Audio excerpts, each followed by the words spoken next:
Welcome back to Bantha Fodder. It's your manure mill, delivering you the shit post. I think I could say that on YouTube. I'm allowed to. I'm allowed to say things like that sometimes. Okay. What did I title the stream? 10 years later. You may have been a good smuggler, but now you're Bantha Fodder, says Grand Theft Auto. What do you think you are? Some kind of Jedi waving your hand around like that? What race do you think I'm supposed to stand in for, eh? Just because I'm a slaver and I tried to run a gambling operation?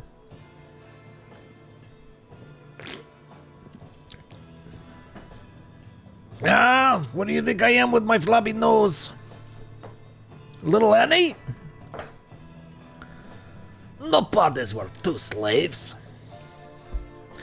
I basically used his voice for one of the puppets that we have. I called him Vlad. I said he's from Romania. And so he's always like talking about Eastern Bloc stuff. Well, I eat garbage. All right. So one of the things I reflected on is that I've been doing this format on the channel for 10 years. I actually started this channel quite a while before that. Not quite a while, a couple years before that. And I just did guitar content, pretty much, exclusively. Like YouTube, even in, like, I think I started the channel in 2013 or thereabouts. I might have uploaded a video in like 2012 that was like a bachelor party video that just figure out how to upload something to YouTube because I'd never done it before. And it was just like a random video of me running around with like my friend Mike and a couple of the friends of mine. It was like Mike's bachelor party. Lazarus was there. I haven't talked to him in a long time. And like my future brother-in-law was in the video too. So it was kind of funny. And then, you know, I was like, well, I had come to this point in my life. So I came to this point in my life where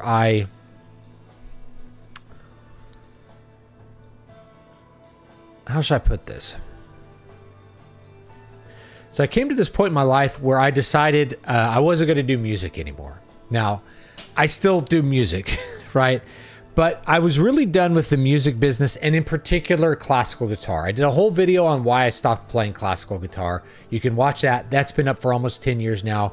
So I wrote a reflection on it a while back, and I'll probably publish that on my Substack, which is linked in the comments. And I'll probably do like a follow-up video on it just to talk about that. Because a lot changed since I recorded that. But there's a lot of reasons I wanted to get away from doing classical guitar. The music business was really, really bad during the Great Recession. It was really bad. Especially for, you know, I lived in Las Vegas at the time. And, you know, so I was able to find performance opportunities probably better than a lot of other people were able to find performance opportunities, but they had definitely gotten worse from their heyday in the early 2000s. And I remember 2008 was like this, this big crossing of a barrier kind of moment economically where I had been gigging like 4 nights a week, and within a couple of months, the economy turned around so quickly where I was at, which was Central California. It was Fresno at the time, that all the places that I used to play within those 6 months had closed up. So I used to play at restaurants and like art galleries and stuff. They all closed. They all ran out of business. Restaurant businesses in particular can be very volatile, and they're cash-hungry businesses. They're businesses that have a really high constant operating cost, and the operating cost doesn't kind of go up and down with the amount of people coming in, believe it or not. The food, there is a cost to food, but the cook shows up no matter what, you know, your wait staff shows up no matter what. So, you know, I remember I played at this Spanish restaurant, and the restaurant got bought by one of the waiters, and he wanted to be an entrepreneur. He felt like he knew how to run the restaurant, and he had big ideas for this restaurant, and it was just bad timing. The guy's name was Pepe. He was not a bad guy. He was a great guy, and he wasn't, in my opinion, like bad at running the restaurant or anything like that. But what he did is he bought the restaurant. Obviously, he had to take on debt to buy the restaurant, right? You have to take out a loan. And so when you take out a loan, you have to service that debt. That means all the operating expenses of the restaurant are happening, plus you're having to pay down that note. And he decided to expand it. He got into the next space over in the location he was at, and he had this idea of like this hip tapas bar. Now, if you were around in like 2005, 2006, yeah, you'd be really easy to float that idea because people were doing really, really well, right? There was not, there wasn't this feeling of like people don't have money to do stuff. Like they had money to do stuff. So in 2006, that would have been a really good idea. Yeah, like let's do a tapas bar and it'll be really hip, and there's gonna be a lot of money in especially in like pouring drinks and just packing the house with entertainment and stuff like that. But you run into a small problem, which is when the economy turns around, one of the first things that people start doing is they stop going out to eat. Now, this doesn't mean entertainment always gets bad in a down economy, but people make adjustments. So the recent, restaurants are still struggling to recover from COVID, right? Once people stop going to a restaurant, it takes them a while for them to rehabituate to like going out to eat all the time. People get habituated into doing certain things, and so going out to eat was one of those things. That restaurant, unfortunately, didn't make it. And so that's why I think that restaurant ended up closing. It wasn't like bad management or something. It was just bad timing, because in order to expand and do all that other stuff, you have to take on debt and just a little bit of a disruption in your cash flow, and all of a sudden you can't operate anymore. I remember there was other restaurants that closed at the time where people showed up to work and the restaurant was locked up. It was out of business. They had ceased operations. So there were several businesses that were like that. They were kind of high dollar restaurants. And for Central California, a high dollar restaurant is pretty volatile, because even though there's wealthy people there, it's not quite like LA where there's enough of a deep, like people are wealthy enough that they will always be okay. It wasn't like that. It was like, you basically had a lot of the upper middle class and upper class people in that area were all business owners. So when their businesses do poorly, they had to cut back on all their own consumption. They were all proprietors. So basically everything dried up really quickly.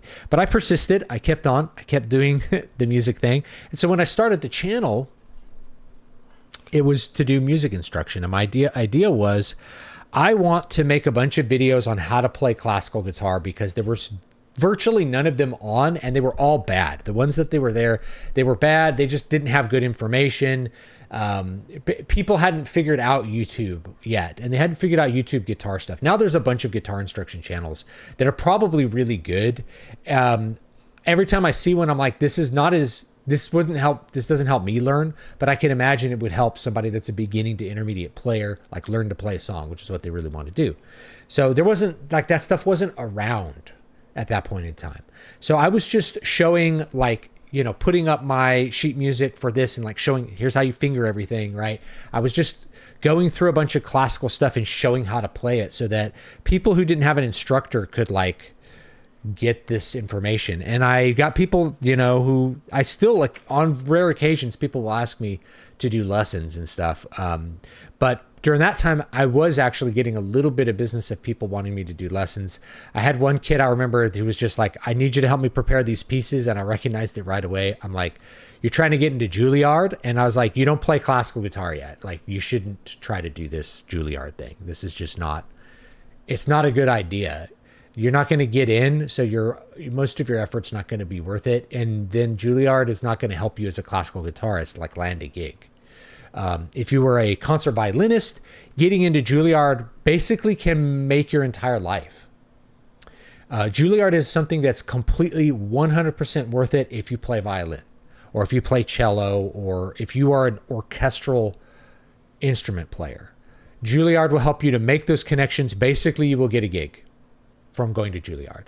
Or an opera singer. I had a friend who went to Juilliard who was an opera singer and did it professionally, and it was great, So he made all those connections. Same thing with like Berklee College of Music. I had several students that went to Berklee after they studied with me, and they had various amounts of success after the fact, but mostly it was like you make connections, and so you're able to get gigs.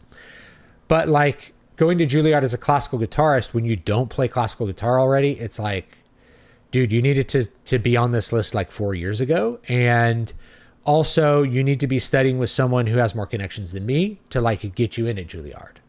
You're like 3 steps removed. But I remember that moment because it made a big impact on me where I was like, am I really helping people with this kind of thing? Right. I want to help people to achieve their artistry, but everybody's kind of buying into this breaking down system of like, I got to get into the school and the school will make me good, or the school will give me the connections I need. And it's like, for most of us, we're just not in that, right? You're not going to be in that stream where you can just have the easy life. And that's just how it is. Like if you're a classical guitarist, there's not a big reason to do all that kind of stuff. But I wanted to share my knowledge. That's what it was about, right? Let me share my knowledge with you. Let me teach you how to play guitar. And so I did that for a while. 2015 rolls around, and I was really busy. My son was born in 2015. When he was 5 days old, I had to go back to work, and because it was a new job, right? I couldn't get off from that. Because like Family Medical Leave Act, that doesn't work for people who haven't began work. Okay.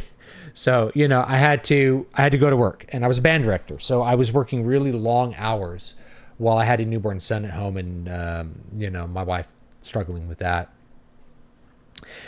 And so I kind of fell off from making a lot of guitar content. I did continue to make content that was basically directed towards my high school students at the time, which is like, I made content on how to use this software that we're using in class for like the electronic music class, how to use, I was using a thing called Audio Tool, which I haven't looked at in forever, but it might be fun to go back and look at it. It's like almost like a virtual synthesizer, like pedal board thing. How to use Soundtrap, which is like a online DAW. I think that's still around. So I did a lot of videos on how to use software, how to use Reaper and stuff like that, how to play guitar, stuff that was just really generated towards my high school students. Like, if you didn't know this, you can go and look at this on your Chromebook, and then it will show you how to do this thing. But in 2015, a movie came out, and that movie was called Star Wars Episode 7, The Force Awakens. And I went and saw it with my brother-in-law, and I really did not like it. And I had this moment where, like, I'm watching the movie, and I'm just like, it was almost like an episode 1 moment, but not quite. Episode 1 was this thing where I got out of the movie, I'm like, I don't think I like that. But it was worse than this. It was like, this is really stupid. Like episode 1, I thought there was like all these cringe moments, but like episode 7 was just straight up like bad. Like, it was just really bad. I've done reviews on it. Just really poorly written, like completely half-assed. Like, I got this idea of George was actually telling a story with episode 1, but episode 7, it's like, this is just the first movie again, but with a girl and bad, with a setup from like Knights of the Old Republic. We got to find a map to find Luke. Really stupid stuff. The same setup from the first movie, the same plot, like everything was the same, but you had a girl boss who didn't need any help from anyone, didn't need to get broken out. She breaks herself out of prison instead of being broken out. Like, just all of this crazy Mary Sue stuff. And people watched this review. I felt so compelled that I recorded this review, and people watched it. And I was the first time I got like 1,000 views on a YouTube video. And then it was like 5,000 views. And then it was 50,000 views. And then it was 100,000 views. And then it was like 300,000 views or something, right? So I got all of this attention on this video. And because at this point in time, creatively, I'm kind of jumping ahead of myself. I had already decided to give up music. That's why I made the channel, was basically to be like, let me communicate this knowledge, because I'm not going to keep doing this. And I don't know, I don't have any reason to like try to milk people for money. I'm just going to put it up there, and it's a way to kind of have some personal communion with my past as a musician.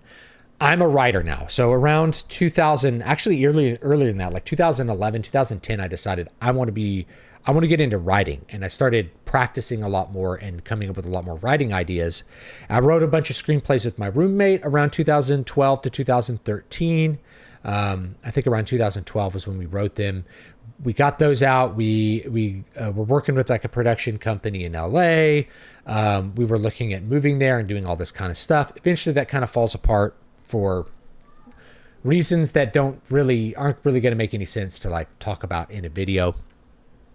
I'm thankful for everything that happens in my life because I have a great life where I am and with what I'm doing, and I didn't really need to do the Hollywood thing, even though I missed out on most of those opportunities, basically for reasons that don't have anything to do with me and have to do with other people, because the connections, like I'm like one connection removed, so it's hard for me to just make connections when I'm like relying on other people's connections, if that makes any sense. Anyway, so yeah, I was working with a Hollywood production company. I moved out of Las Vegas, moved to LA. I was doing the writing thing, right? I'm like, I'm a writer. And I wrote books. And so I had written a couple of books by the time this movie came out. And I was not really able to get them published. And the reason was that the book that I really wanted to publish, well, I had written some books that were bad. So I wasn't going to publish those. Those needed to be revised. But the book that I really wanted to publish was called Muramasa Blood Drinker. And I have copies of it around here. Let me find one.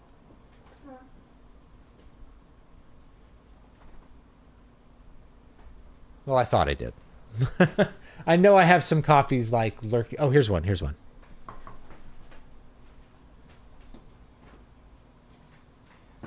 we go.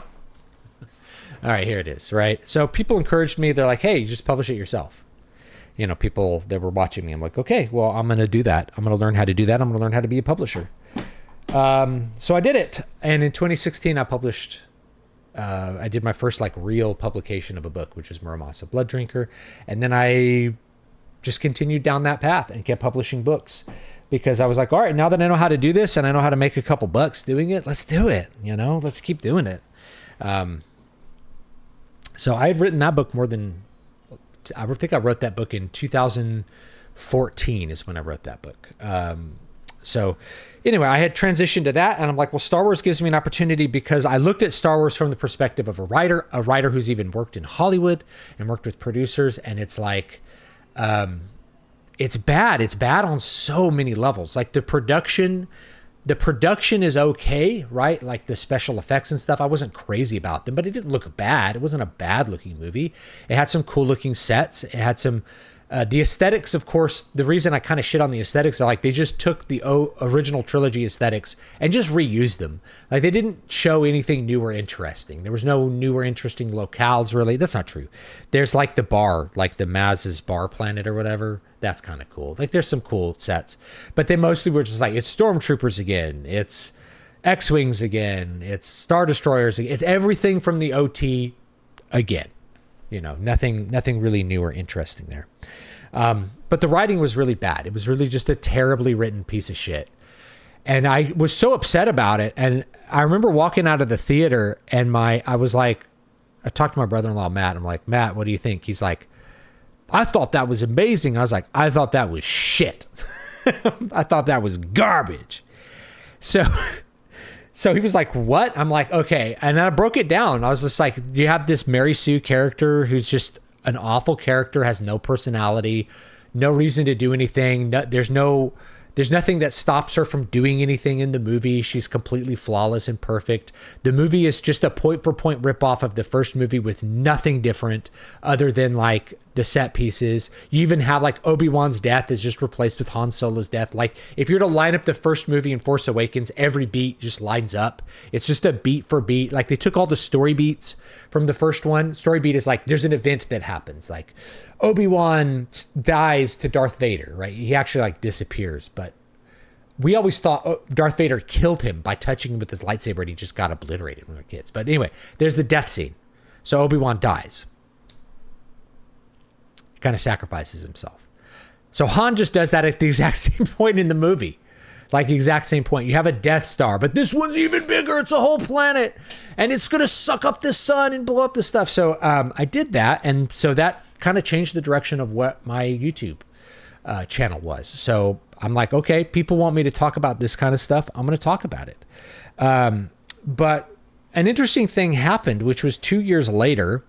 they came out with, so I did a bunch of writing videos, and that's just kind of the thing I did. I'm like, let me tell you all the lessons I learned and all my thoughts about this and all the things I learned either as a student or just through School of Hard Knocks, School of Hard Life, learning what stories suck and which ones don't through my own scholarship.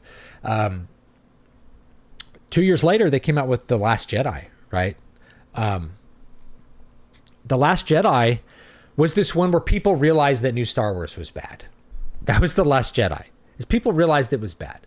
Now, I had seen Rogue One at that point and said it was really bad, and it was bad. I still think Rogue One is actually the worst of the new Star Wars movies. And no one shares my opinion with that, but I had this like great moment. So let me back up a bit, because Last Jedi was where people realized Star Wars was bad. But before that, I was getting death threats because of this bad review for Force Awakens.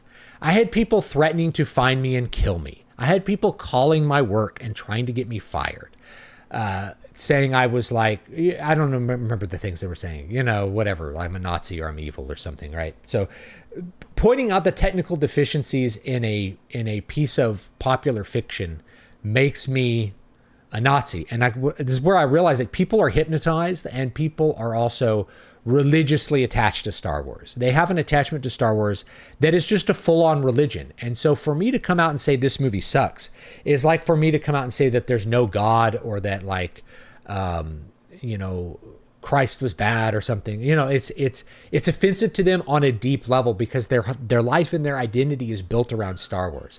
And it's built around Star Wars being good. And it's built about the feelings that they feel when they watch Star Wars.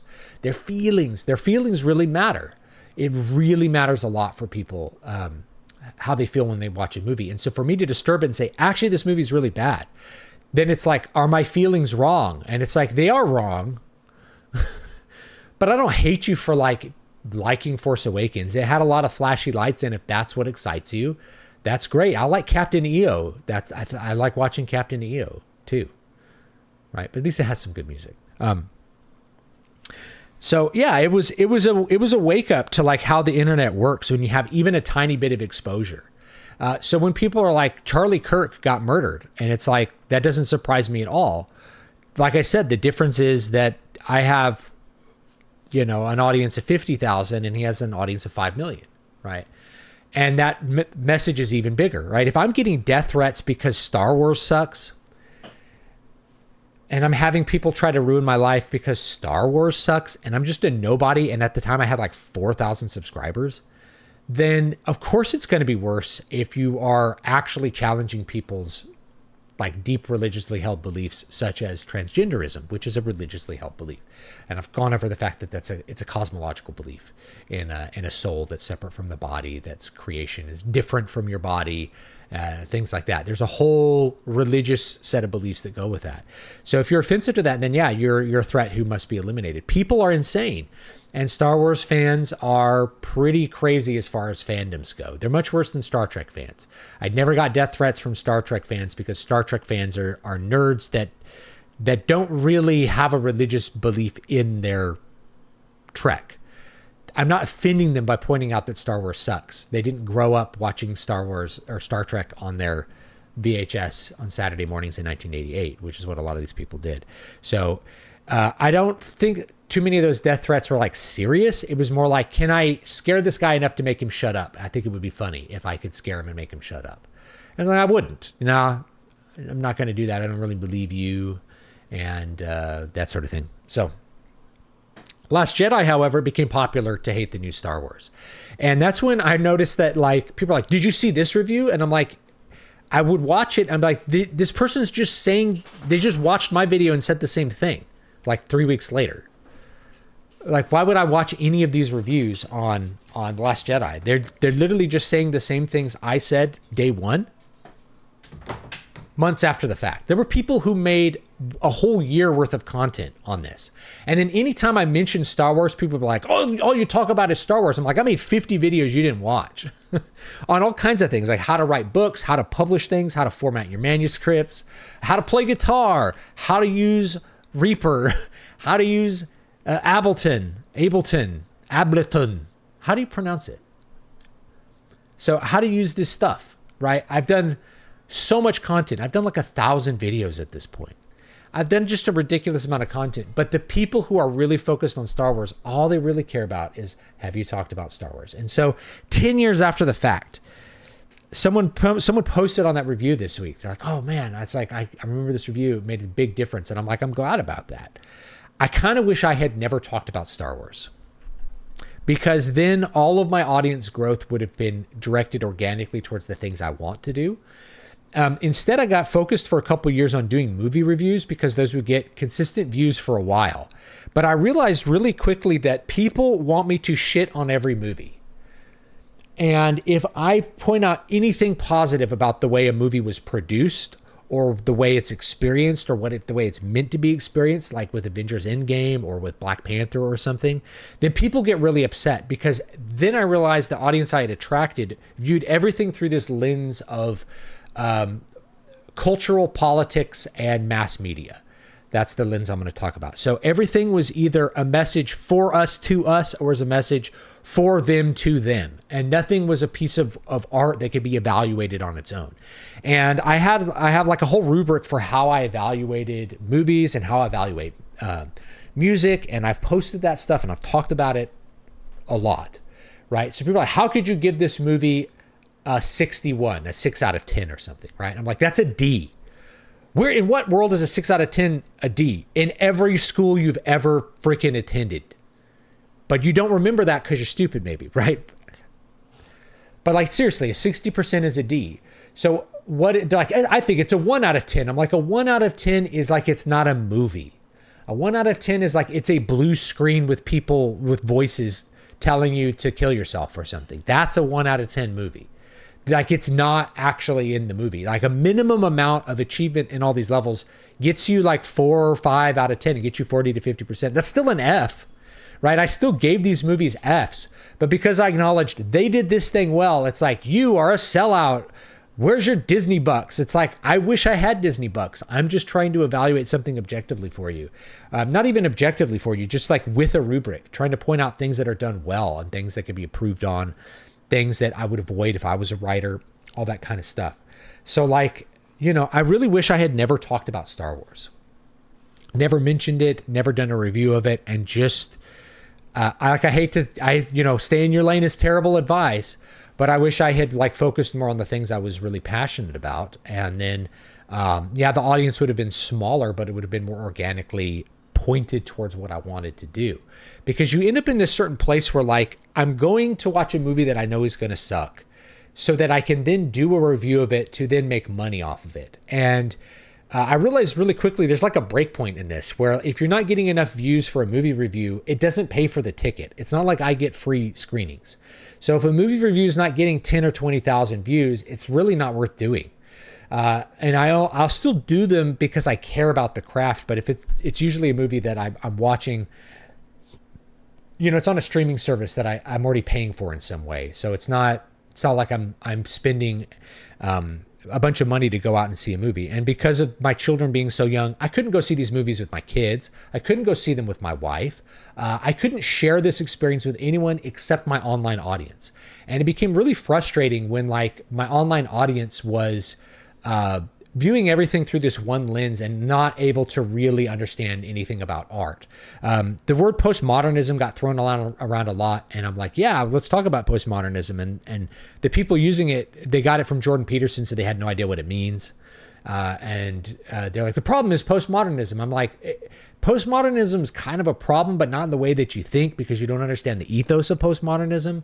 Postmodernism is really about the like subjective experience and how like anything can be art. That's postmodernism. That's the ethos, is like challenging the boundaries of art. That's what postmodernism always has, like a meta layer, but people don't understand that. They think postmodernism means like, lesbianism good or something weird like that. So, yeah. It's one of those things that happens when,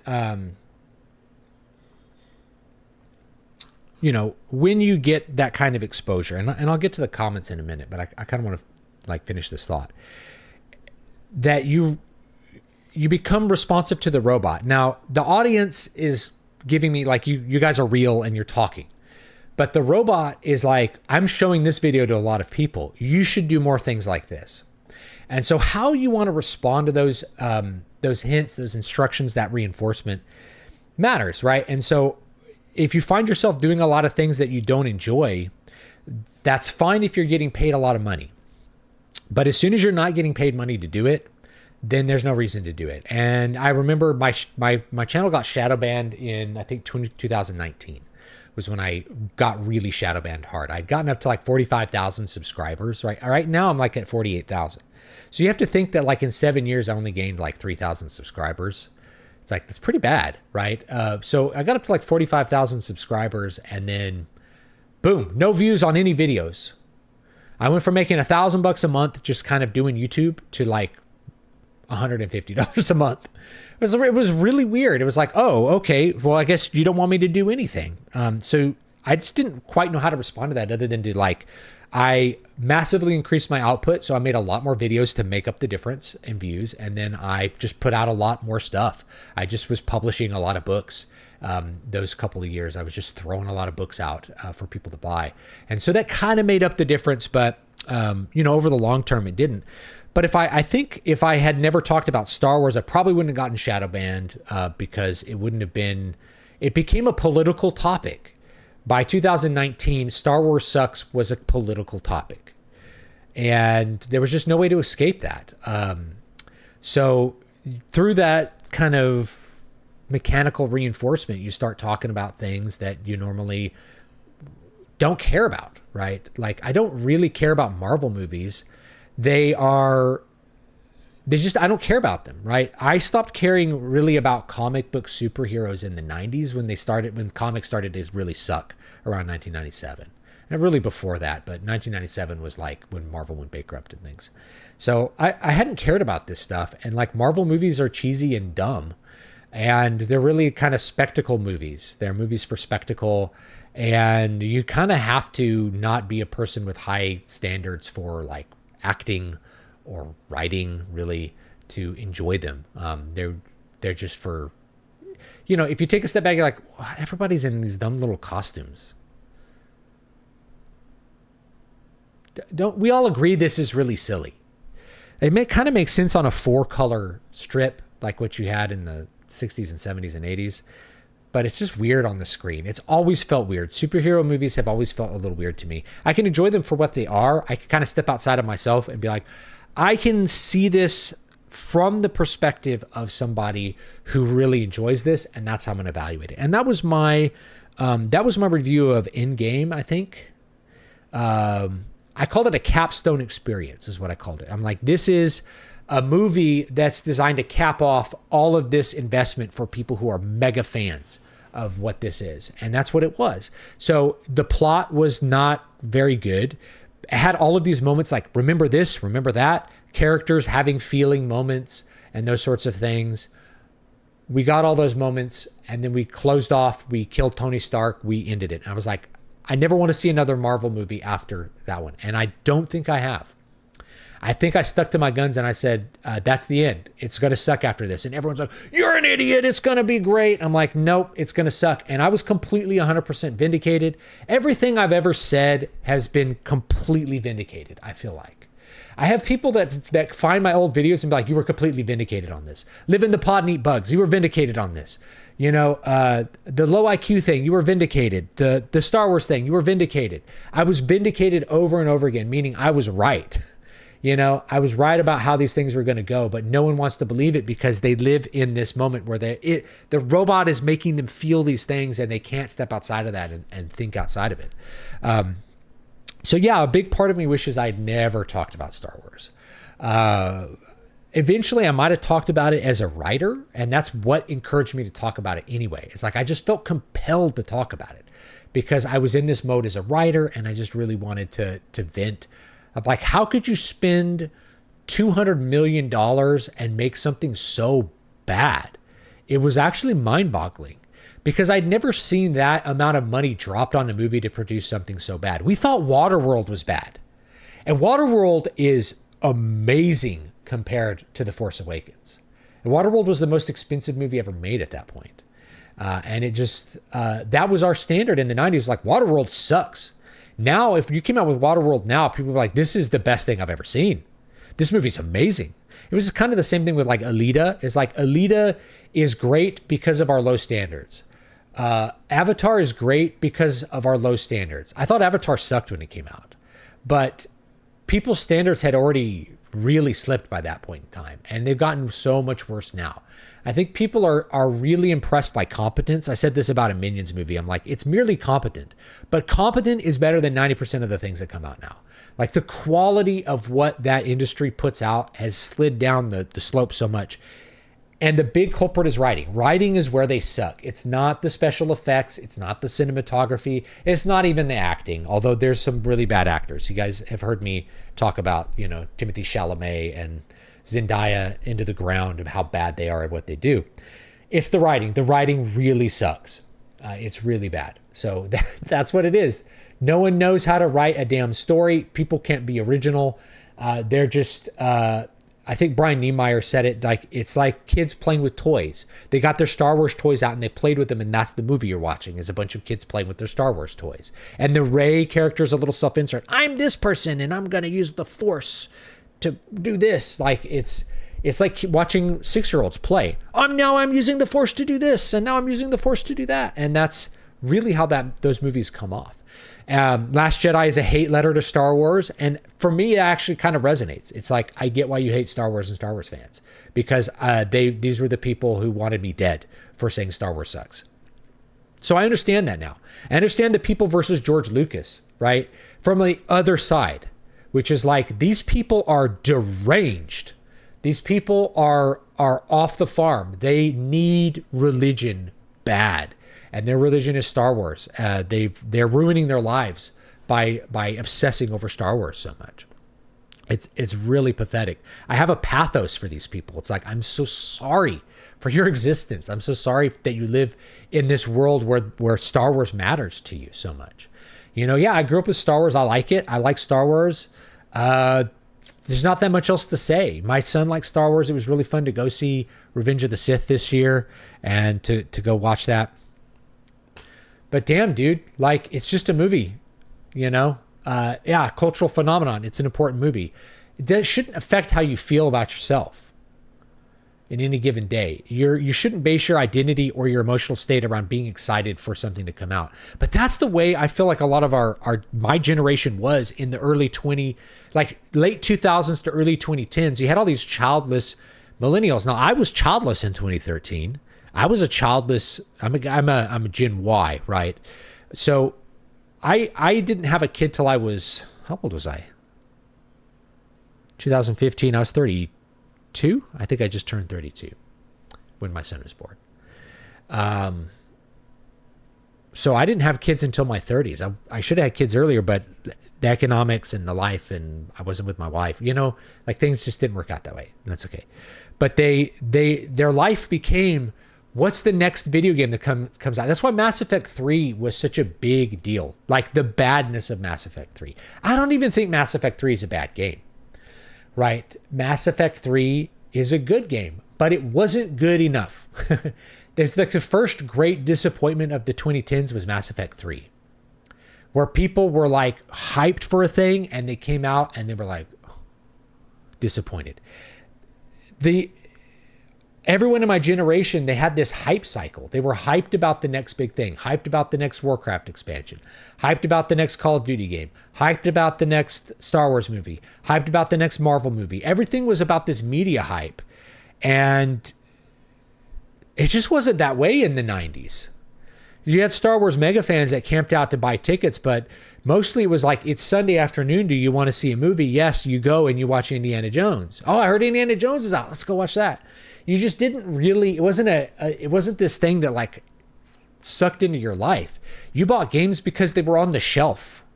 You weren't, unless you were really excited about like one kind of product. It was rare for hype to be a big thing in the 90s, right? Like, people weren't really hyped. Like, people weren't hyped for Quake to come out till Quake came out and people played it and it was good. If that makes any sense. Doom was like a shareware title. And I love the hype, actually. I love the hype. The hype was exciting. It was exciting to have like a launch of it was exciting to have a launch of a game system like Xbox 360 or a game like Halo 3 and have people be excited, and it's really good. That was the last time that we had the hype kind of match the product. Anyway, let me read some chats. So yeah, that's the whole thing, right? Is I got exposed, and I've come to understand culture a lot deeper as a result of that. But I don't know if the juice is worth the squeeze, because it's been a lot of up and downs, and I got a lot of abuse over the years from people that just take all of this stuff too seriously and aren't really able to communicate with me or be on my level. Maybe it's like Dunning-Kruger effect. Like, people aren't as smart as me, so they don't understand what I'm saying. I'm not sure. Backstory is cool to hear. I've only been following you about 3 years. Well, thank you. I don't know how to describe it, but I never liked the aesthetics of Force Awakens. They're just reused. It's like a bad imitation of the original, but more plastic looking, if that makes sense. Maybe it's because we were used to watching the original on a VHS, and if you go and you watch it in Blu-ray, the sets look a lot more fake than they did when we were kids, watching it on grainy film or whatever else. So there's probably some truth to that like there's some nostalgia goggles when we look back on how real everything looked. You look at it on Blu-ray, you're like, it's definitely plywood and like glued on plastic pieces. It's been about 10 years since I found your channel. Awesome, Jared. Thank you. I found your Force Awakens video around the time I realized I was just faking liking the Force Awakens. Now, I would say I was vindicated. This was a vindication, as I went on a camping trip with my son's little Boy Scout. It's not Boy Scouts, but it's another organization, because Boy Scouts are woke, so we don't do that. Every person, every dad there was like, yes, new Star Wars sucks. We hate it. I'm like, yes, I'm vindicated, and they weren't even aware. They were saying the things that I had talked about back then that had just kind of like permeated into the cultural landscape. And I was like, that's great. I didn't even mention that, like, oh yeah, I'm like the OG Star Wars hater guy. But I'm like, yeah, it really sucked. I agree with you. They still kind of liked Rogue One, and I still think Rogue One is the worst of the batch, because just for like production levels, it's not a good story. It's not structured well. The reshoots stick out. It's got this tacked on Darth Vader thing that doesn't fit in anywhere. The main thing is it's unnecessary. It doesn't do anything. It doesn't really tell us a meaningful story, and it doesn't give us any kind of meaningful conclusion to anything. It's just not a very well thought out movie, I think. And I would love to see the director's cut, actually. So the director made the movie, and then the studio deleted 40% of it and reshot it because they didn't believe in it. It didn't have enough fan service and stuff. There's even stuff in the preview that was like looked cool, but it didn't show up in the movie. It's interesting. Jared says, I did like the theater experience with my friends and family, but The Force Awakens as a whole was not and is not good. I'll just stick with George's movies. I like the first 5 minutes of Force Awakens for sure, and then it just like went downhill from there. It's crazy how many movies get by purely on aesthetics. Aesthetics are great, and it's awesome if a movie can get by purely on aesthetics. It really is. I think the aesthetics of Blade Runner do a crap ton of heavy lifting, because I think if you dig deep into the way Ridley Scott tells the story of Blade Runner, you may find that it's more flawed than you originally thought. You may not find the writing is not quite as sharp as you like to believe. There's the ambiguity partly comes out of just the way that it's done, but the aesthetics work so well. The mood, the atmosphere, the music, like the experience of Blade Runner is more than just the writing and the plot. It really is. Force Awakens felt awesome in the theater, but by the time I got to my car, the high wore off and I wasn't happy with it. Yeah.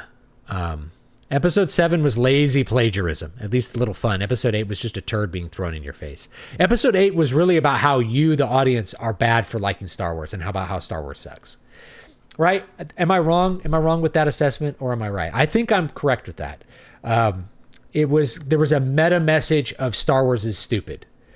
And that kind of resonated with me. I didn't hate that message because I had dealt with, for 2 years, I dealt with people just like online hate. Most people are not used to having people fling insults at them all day, every day for years. It kind of sucks, right? It sucks. Sucks as much as episode 1 does. Rogue One is the worst at Disney. I haven't heard that. Yeah. Don't like a film, you're a Yahtzee. I don't know what Yahtzee means. Yeah. There's a lot of films I like. Or if I think a film is mediocre, but I point out all the good things, people get angry about it. Shame I didn't know about your channel when TFA came out. I really didn't like it either, even on the first watch. Like, I think people were looking for someone else to like share in the experience of this movie isn't good. I think that's why negativity for that was so viral, is that there were so many people who liked it. And you're like, what's wrong with you? Why did you like this? Same thing with Dances with Smurfs, with Avatar. Like, I went to see Avatar and like everyone was like, that was amazing. I was like, that was stupid. That was dumb as hell. How did you like that movie? And they're like, well, and it basically came down to, it was beautiful to look at. I'm like, it was just a CG mess to me. It didn't really look super beautiful. I thought the aliens looked dumb. And I thought the plot was stupid. I thought the setup was stupid. I thought it was insulting, right? Like, I thought everything about it was dumb. It was kind of a hate letter to human beings, right? That's what Avatar is. So The Last Jedi is a hate letter to Star Wars fans. Avatar is a hate letter to human beings, to the entire human race. That's what Avatar was. And I was aware of that message. It's like, okay, I got it. We're all bad people. We're so bad. We're so bad that a good person will be good by escaping from the entire human race. Did you guys not pick up on that message? It's so misanthropic. It's so misanthropic. It's literally a misanthropic movie. It's a movie about how human beings are bad and should die. It should be destroyed. And it makes sense from boomers, right? Because boomers bought into like global warming. They were the first generation. They didn't have to be indoctrinated into global warming. They just believed it because it meant people were bad, and they liked that. Part of why I lied to myself about enjoying The Force Awakens is because those I went to the movie with enjoyed it, and their enjoyment sort of rubbed off of me beyond the theatrical experience. Yeah, I mean, I can get that. I can look into another person's perspective and I can see why you enjoyed this movie. It had a lot of the things you wanted in it. If you were Gen Y, or if you grew up in the 80s, then you wanted these certain things. Like the big generational divide between Gen Y, the 80s kids, and millennials, the 90s kids, really is whether or not you liked the prequels. If you were a millennial, you liked the prequels. You were 10 or whatever when the first one came out, or younger. So you didn't have this built up expectation. You didn't have all this lore in these video games you've been playing for 10 plus years, hyping you up to see the next Star Wars movie. It was just an experience you accepted. And so you liked all the good parts of it and didn't really care that much about the bad parts. Whereas people, if you were born in 1980, then you freaking hated you hated episode 1. Episode 1 was like the antichrist kind of feeling. But again, now I understand why people had those feelings, is because Star Wars had become part of their identity. In the 90s, everybody was searching for an identity. And we had these sort of packaged corporate identities, and people are not aware of it now, but I'll pontificate on it. I know there was a super chat from Sound Engraver, and I appreciate that. I'll get that in just a second. Let me pontificate. I just want to tell you I haven't forgotten. I'm just going with my thoughts here. Are you a punk? Oh, well, you got to wear Vans shoes, and you got to do the skateboarding, and you got to listen to this Green Day shit, and you got to cut your hair at the bowl cut, and wear the baggy pants, and that's what you do. Every identity had this little packaged dress code and attitude that went with it. Oh, you have to think this about the government. You have to think this about music. You have to think this about other people. You have to do these drugs, right? Like there was this whole package of skater, where it's like you have to smoke pot every day, and you have to listen to like these 3 bands, and you have to ride a skateboard, and you have to believe this about the world. Like everything was packaged. And so Star Wars fan was a packaged identity. It was a corporate identity. Just like nerd became a packaged corporate identity in I'd say around 2010 is when we start to have nerd culture as a identity. I'm a nerd. I'm going to get my nerd on by going to Star Wars. You're gonna be a nerd by going to the most popular film franchise in the history of the human race. That's what's nerdy. What's nerdy is going to something so popular every human's seen it 20 times. There's nothing nerdy about liking Star Wars. It's the most popular thing on planet Earth. So I'm a nerd. I like Pokemon. Pokemon is the most valuable franchise on Earth. There's nothing special about enjoying Pokemon. Pokemon is for everyone. The Pope liked Pokemon. Let me get to the super chat. You aren't fake. That's why we come back. Thank you. I appreciate that super chat. I didn't read it. I just saw it pop up. Rogue One could never possibly overcome that Tarkin Leia CGI. That was bad to me, but that wasn't what made it bad. It was the whole. It was the product as a whole. That was so badly done and embarrassing. Whoever saw that and thought it was okay to leave it in, no excuse. Not to mention disrespectful to the dead. I agree completely with that, but that's not why I hated it. That's a great moment there. That's like it. Rogue One was about fans. We're going to look at fans. It was a marketing exercise. I think that's why I'm so offended by it. I don't like marketing exercises. I think art should be good. I think art should communicate what the artist wants to communicate. That's why Revenge of the Sith is so freaking good, is that it's what George Lucas wanted. It's George Lucas's heart kind of coming out on the screen. And that's why it's great. It's great because it's George's, and it's not just George's, but everybody else who worked on the movie, the people who shot the movie, the directors, the photographers, the actors. It's all of their passion, like coming out on the screen, kind of head, captained by George Lucas, but you could feel the passion, and it's just something you don't get with a lot of modern movies. That's why Revenge of the Sith is so good.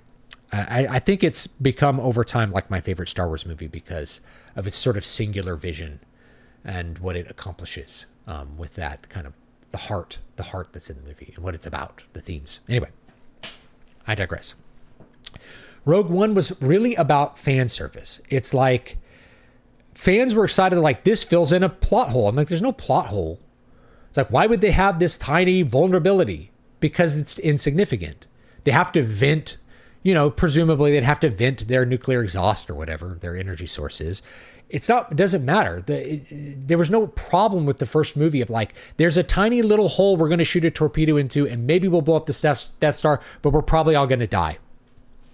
So let's just try. And then you have almost divine intervention that allows Luke to like blow up the Death Star. It's about the heroism of Luke basically flying against all odds to do something that was impossible and being able to do it. It didn't matter that, and it's like we're going to have an engineer specifically design a tiny hole that you can shoot a torpedo into to blow up the Death Star. And people going, it's dumb that you could just be blown up that way. It's like, you're dumb for thinking that, right? It's a plot. It's a fantasy movie. And it totally makes sense in the context of everything that's there. They even say that, like, they wouldn't see small one-man fighters as any kind of threat to this giant battle station that's as big as a moon. Why would they? They wouldn't, right? It all made sense. So it was an unnecessary movie. It was full of fan service. It's like, it was basically like, we want to make a movie for the mega fans that want extended universe stuff. They want like former clone troopers. They want all this tie-in kind of stuff. Whereas the episode 1, 2, 3, 4, 5, 6 are about characters and character drama. And Rogue One's really not about that. There are characters, but there's not a lot of drama with them. It's mostly like, they're kind of doing an Ocean's 11 in space kind of thing, which they did again with Solo. It's almost like a heist movie, but they just kind of don't execute it well. It was really boring. Oh, we're going to have the politics of the rebellion. No one cares about that. That's not exciting. So they reshot 40% of the movie with like, the Tarkin Leia stuff and the Vader stuff. And it feels really out of place given what's there. I bet you Rogue One, I would probably reappraise if they came up with a Rogue One Rogue edit that was like the director's original vision. I bet you I would like it. I bet you I would give it at least a 7 out of 10. As it was like a 5 out of 10 movie for me because it was really boring and pointless and those sorts of things. So on the meta level, this just exists to have fan service for me. That doesn't make for a good movie. And when I say it's bad, people respond like, what about that Darth Vader scene? I'm like, what about it? It was freaking stupid. It was stupid and unnecessary. It served no purpose in the plot. What about this? That didn't serve any purpose. What about this? They just list cool things that they wanted to see. That's why they made it. So it was a marketing exercise. Disney was completely on point to make Rogue One. They were completely correct to make it as a marketing exercise to make some money. Totally. But I think it's a shitty movie.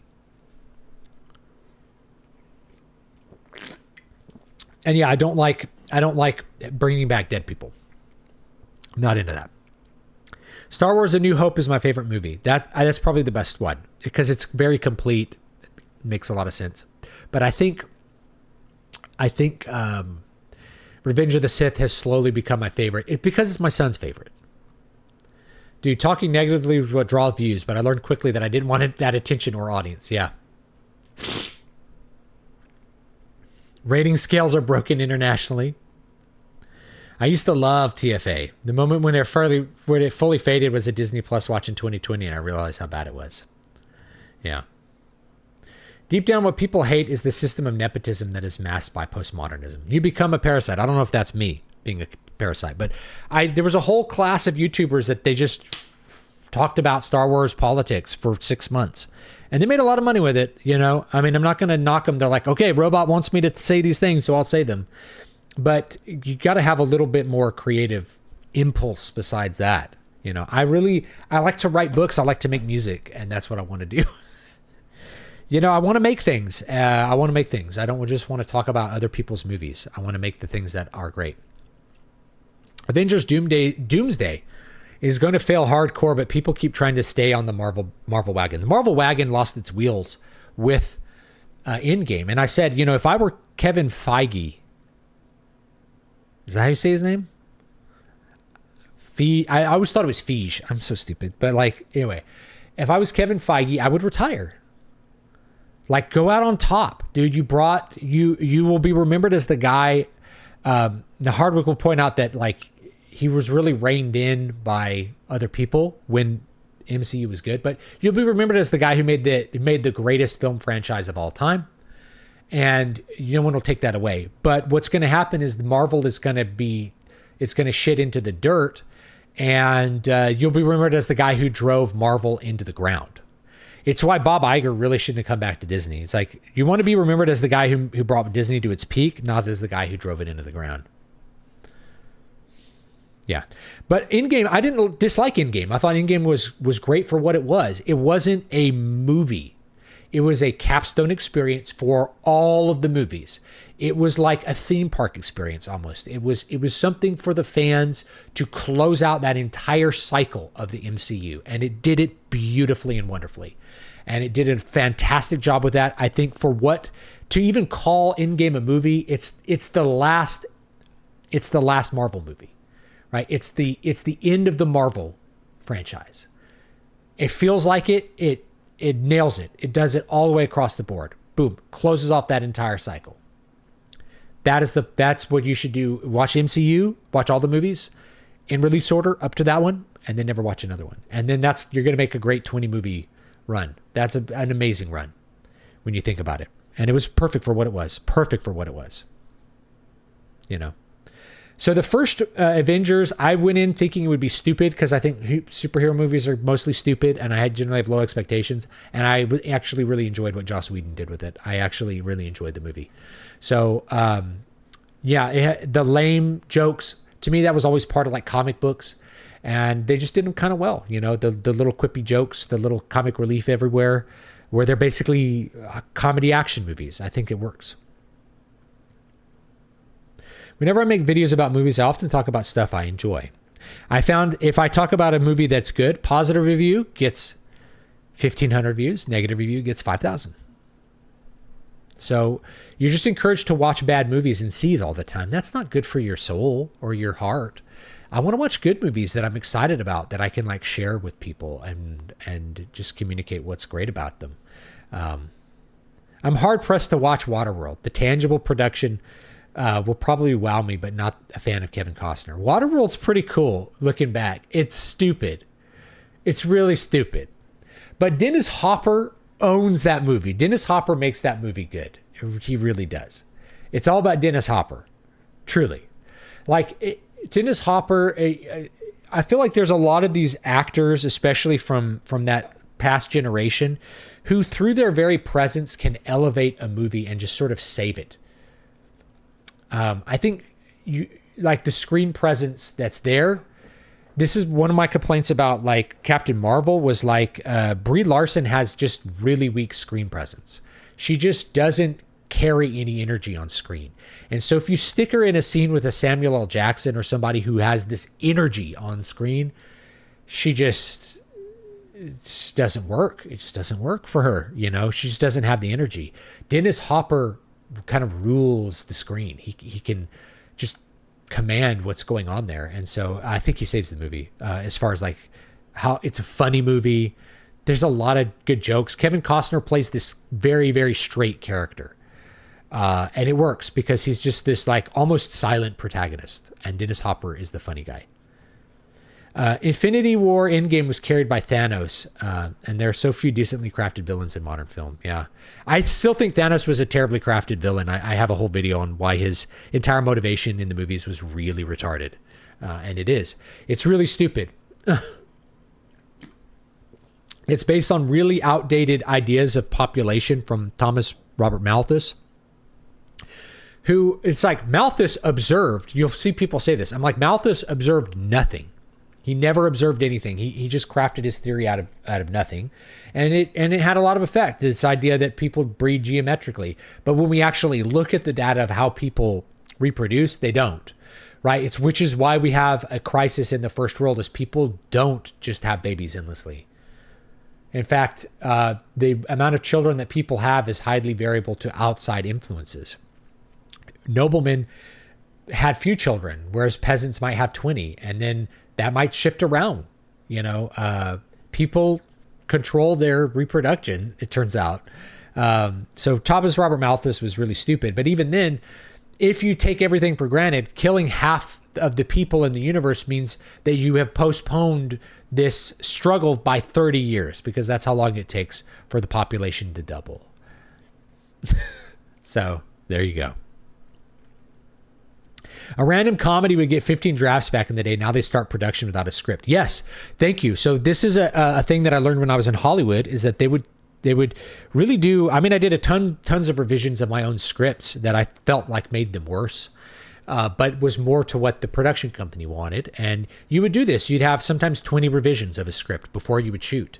And then now they just kind of, and you can see it with Force Awakens. It's like they started shooting with this story about Luke. And I remember an interview with Jar Jar Abrams where he said that.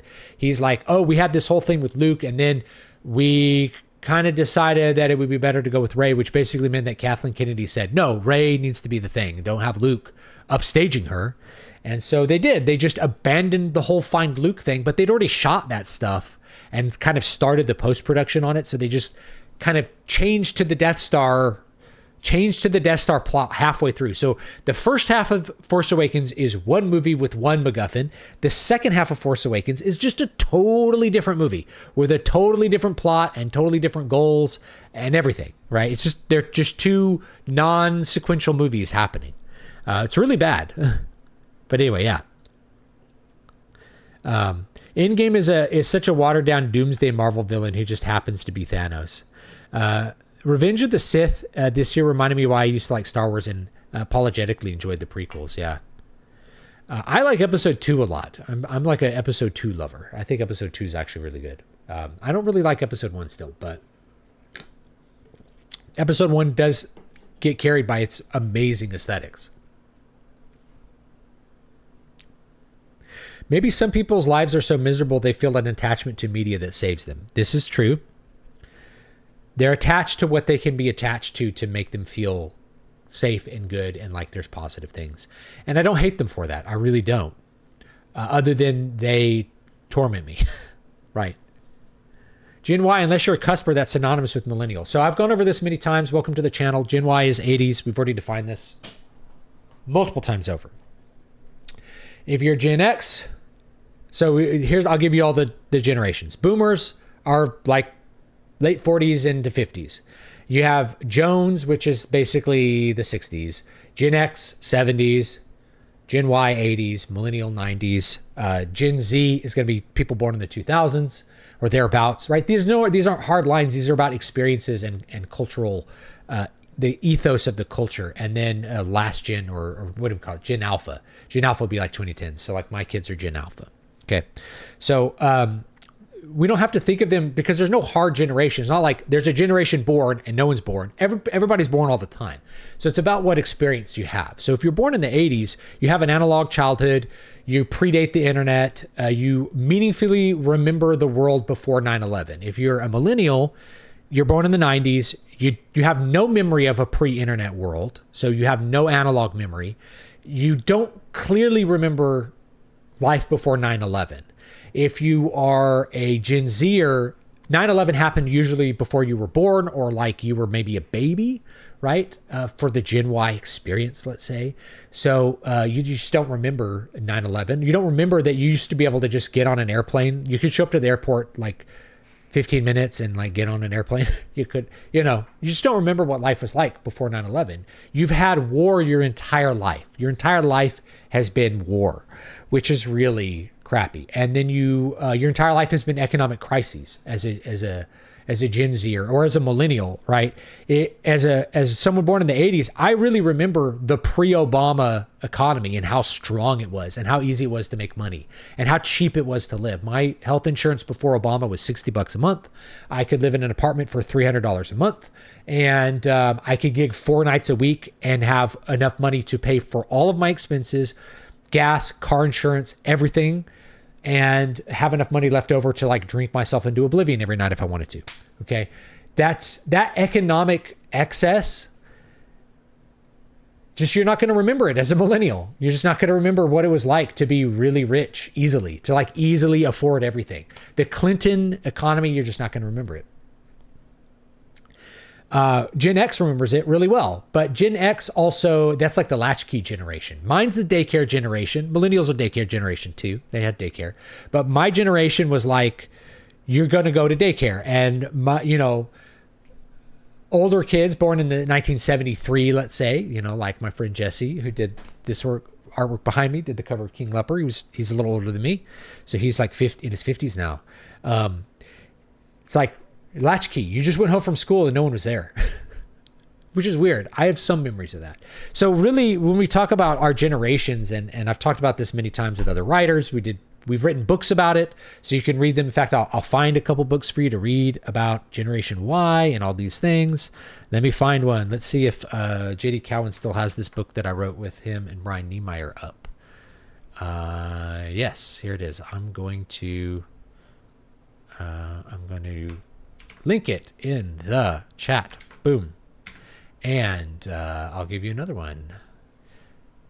This is my literary fiction anthology for people that are around my age, or people who would like to understand the people who were born in the 80s, the people who fought global war on terror, the people who did that kind of stuff. $5 pitcher of beer, someone mentions. Yes. And then I got a super chat for $5 from Zimamaro. Thank you. I feel that people are so eager to feel smart. They're eager to find dumb stuff in movies and point them out with any thought as if to make it sense. Yeah.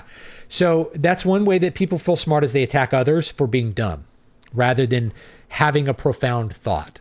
I think it's much harder to have a profound thought than it is to poke holes or to like find blame. And I will connect this to my musical experience as well, which is, let me find here. Let's say I play a concert. There's 2 kinds of audience members. I play a piece. I have people come up and be like, I was crying at this piece. This was so beautiful. You're amazing. And you have other people that will snigger because there was nail clicks in some song, or I missed a note, or I broke the sound of my guitar, right? Like they're remembering, they come to the concert to look for the 10 mistakes that I'm going to make because they are a guitarist themselves. And so they want to feel good about themselves. Meanwhile, they never play a gig. And I realize this. So one of the reasons I hate classical guitar is I hate the culture of classical guitar. It's a culture of where most of what they do is for other guitarists. And so they're terrified of playing with any kind of passion. They're terrified of doing anything new. And they're also are constantly looking to tear down other people, to find any mistake. And there's always mistakes in live playing. It's why there's this, I guess there's a cadre of people that really hate Elliot Fisk and think he sucks. Elliot Fisk is one of the best guitar players I can think of. Does he break the sound of his guitar? Yes.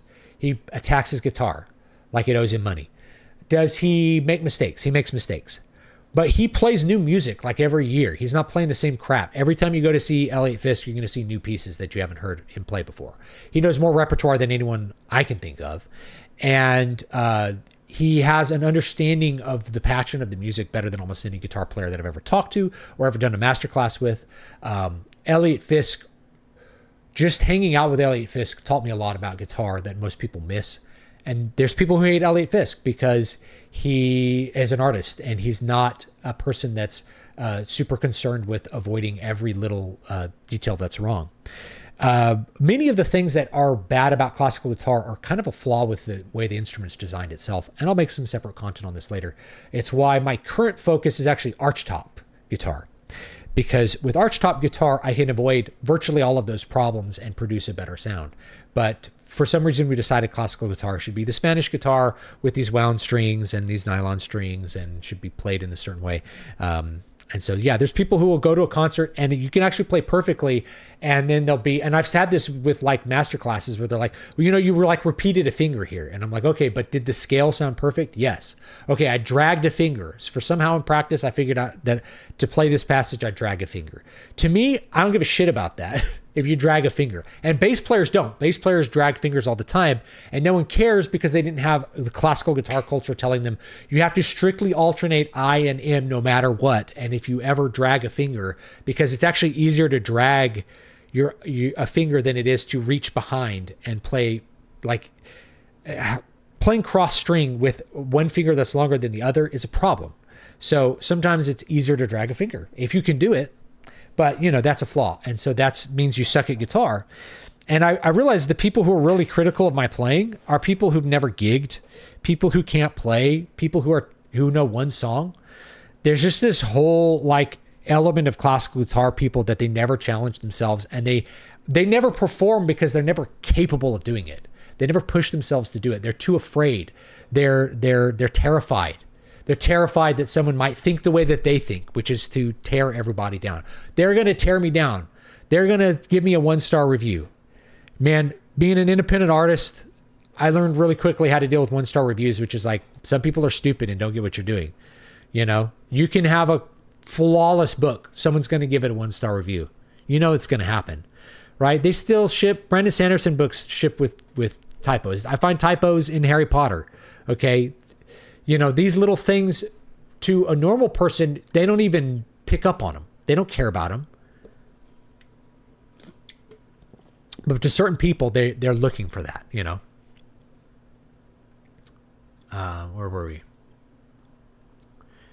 Missed a lot of this. I feel the same way for Halo Reach you do feel for Revenge of the Sith. I never played Halo Reach. George Lucas is over Star Wars. He enjoys the movies he did, but overall he's done with Star Wars and wants to go on with his life, spending more time with his family, doing other things. I appreciate that. You were right about most things, but I could think of 2 things you were wrong. Masks working to slow the spread of COVID and Donald Trump being in jail by now. Well, we didn't, you know, I did think Donald Trump, I was like, they tried to put Donald Trump in jail. They definitely did try to put Donald Trump in jail. So the COVID mask thing was something that Nassim Taleb pointed out, which is that even at 50% effectiveness, they would reduce the transmission by 90%. So they obviously weren't 50% effective. I think there was probably more to COVID than just the masks thing. People were double masking.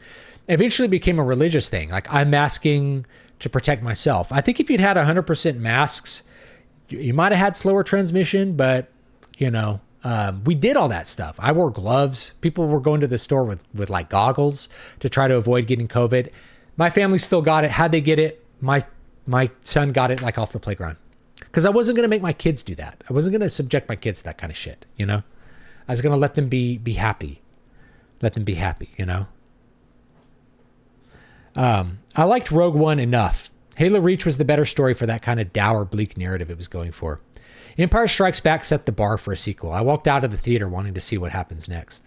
Well, they definitely gave you like a kind of a literal cliffhanger, huh? Like Luke was like hanging on a cliff. He fell off the cliff. But it's like, well, now there's all these things we have to have kind of resolved. Yeah, I liked Return of the Jedi a lot. Guillermo del Toro said AI will never be as good as humans because humans will always add in something new from themselves, even if it's something adapted many times before, like his Frankenstein. I think that's a great perspective. I think there's more to it than that, but I think that's a great way of looking at it. I still think it's one step removed from the fact is the artist is what matters about the art. The artist is really critical to the art. So it is, yeah, he's correct. They add something new from themselves. So it's not just about the product existing in this vacuum. That's the way corporations like to think about Star Wars or any other product, a game. It's a product that exists for people to buy and consume. And so our goal is to make the product that people want. And the product is viewed as this kind of object, kind of independent from the people who make it. But art doesn't work that way. Art has the self in it. That's why Revenge of the Sith is so good, right? And it's why Guillermo del Toro is right. Like an AI is not going to accomplish what a human can, because the human makes countless decisions when he's making art that have to do with what he wants to communicate and what he wants to see. So a great artist drawing on a real piece of paper or something, he's making many tiny decisions. The AI is not really making decisions. It's sort of just doing we could call it a decision engine in a way, but it's not thinking about the AI can't want things. The artist can't want something. The artist can't think and imagine. And the artist can want things. The artist can think and imagine what they're going for. The artist can put it in context of everything else. They can understand why this detail matters to the whole. And AI just doesn't do that. The AI, they just don't work that way. Our large language models just work a different way. So Guillermo del Toro's right. It's the center of the artist. So I would take it one step further and be like, the art is really about the artist. It's what the artist is trying to show you and to communicate to you. It's not a product in a vacuum that exists outside of itself. It doesn't exist outside of the artist. It can't. It's part of the artist. While the sets of the original may not look as great as, say, the prequels, the story, the characters, and the world are well done. I think so. I think the original trilogy, it's really about the characters. It's a smaller story in a lot of ways, and the prequels are kind of a bigger story. They feel more galactic.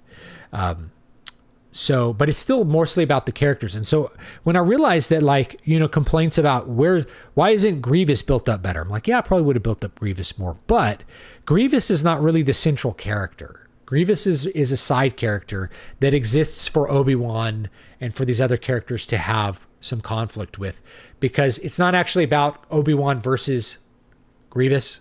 It's really about what Obi-Wan and Anakin are doing together, if that makes any sense. It's about Anakin's fall. Dances with Wolves did it better, yeah. Avatar is amazing to people who've never seen a good computer game. I remember thinking that the Shivering Isles in Elder Scrolls IV Oblivion was aesthetically more interesting than Avatar. Now, Avatar is obviously higher fidelity and, but Shivering Isles looks really cool. Avatar, Fire and Ash. Oh boy, it's coming. I dislike Cameron's commentary on the Avatar films. Humans are bad. Did Return of the Jedi set the bar? I like Return of the Jedi a lot. At the time, Return of the Jedi did set the bar. It ended the trilogy. The Avatar movies really show James Cameron's shortcomings as a writer. There's a fan-made deepfake project that fixed the Tarkin and Leia effects and made them look vastly more real. That's interesting. The Vader scene pisses me off. Jingly, jangly keys look shiny. Yeah, it doesn't serve any purpose. It's just tacked on for fan service. I know we usually think of fan service as like girls' panties in anime, but the broader meaning of fans want to see this, therefore we show it to them. It doesn't have a purpose, right? Just like how a character looking up and seeing the panties doesn't really serve a purpose to any kind of story. It's just for fans to be to see a butt,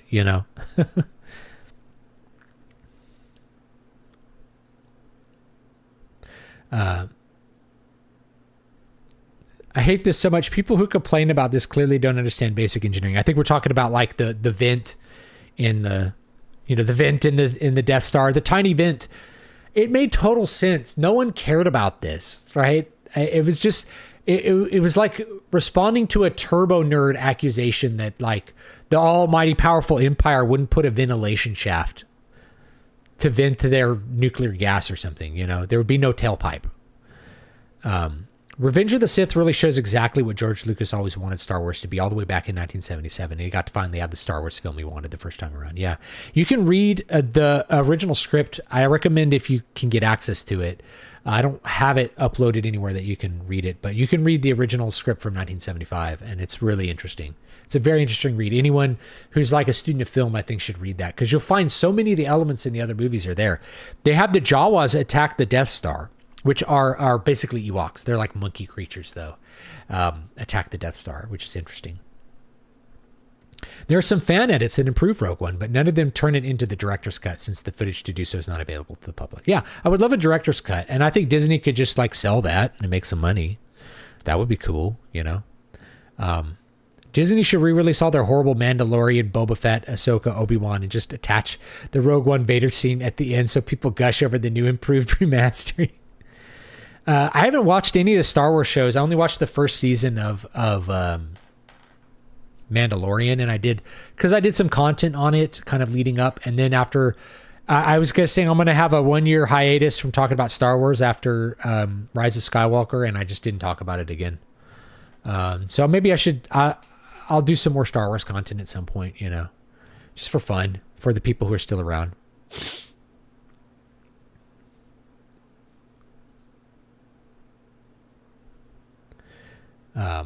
Rogue One has the crowning achievement of making a major expository character have a heavy non-English accent. Ike Perlmutter, thank you, Hardwick. He reined Feige in until Feige and Iger ousted him in 2015. Yeah, so like, but Feige could have been remembered as the guy who like made the MCU, and now he'll be remembered as the guy who ran it into the ground. Same thing with Iger. Bob Iger will be remembered as the guy who ran Disney into the shithole. Not to shit on Return of the... Okay, you guys are talking about that. It's a separate conversation. I refuse to see Endgame. Infinity War serves as a capstone enough for me. When YouTubers go to see movies they know they won't like just to do the review for the views or money and their feeders, sucking from creatives and their YouTube audience. If I had an easier way to do movie reviews, I would have just made this a movie review channel.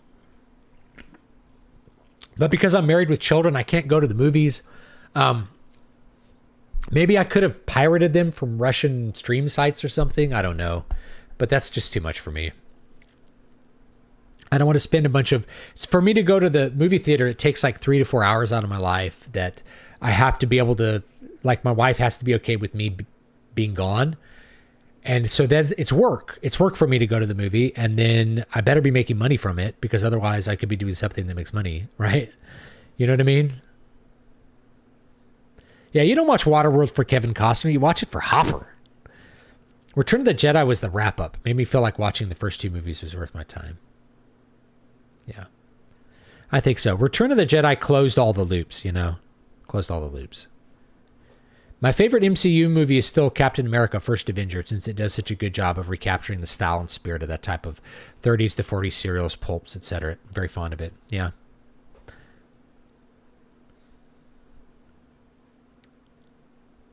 It's not whether or not Thanos was wrong. It's could you believe Thanos would believe that? Thank you. I don't believe he would be stupid enough as this super being to believe that. That's really what it is. Thank you. That's what I was thinking.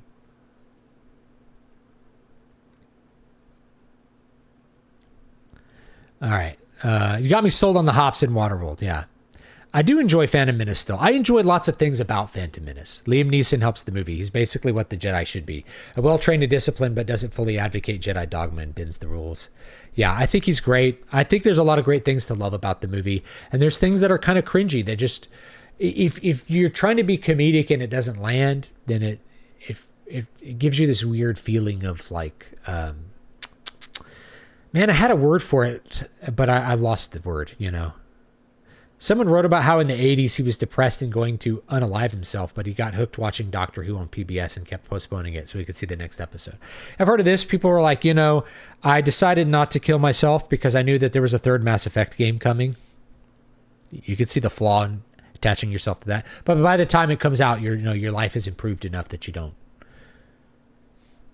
no longer care. Anything that can get you to that next day to where like your life could potentially improve is okay, you know. If Doctor Who gets you to not to not do that, then that's great.